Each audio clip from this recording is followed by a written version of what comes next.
I'm in Austin this week. There's Lady Bird Lake behind me. And if you didn't know, Austin's become sort of a hub for the space industry.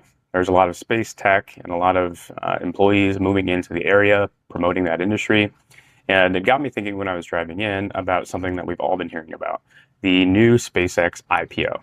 Now, I could go on and on about all kinds of different ISOs, RSUs, taxation, the 180-day holding period before certain employees can sell their stocks after the IPO.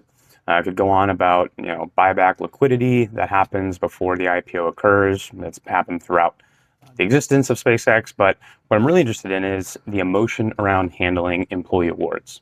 This is something as a financial service professional I've done a lot of work with. I've worked with a lot of especially young professionals who find themselves with a large amount of their wealth in employee awards, usually stock options that they have, and they're not really sure what to do with them.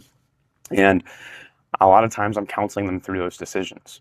So there's different ways to handle it. And oftentimes what my concern is what's called concentration risk, which is when too much of your wealth is tied up in one thing that, it's betting everything on one horse, which isn't a great way to do things. And you can believe in a company wholeheartedly, but if that stock goes down in the future, you're going to be in some trouble if 70, 80% of your wealth is in that stock. So oftentimes I counsel people through, their beliefs, their fears, their risk tolerance and their risk capacity. And especially when they're young, oftentimes it can be a good time to take the gains they have in the employee awards, handle any taxation that's necessary, and diversify their portfolio into a broad, low cost index portfolio.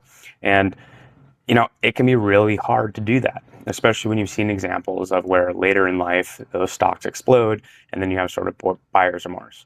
So oftentimes what I'll encourage folks to do is find a percentage that works for them to maintain in their portfolio. A good starting point is often 5%.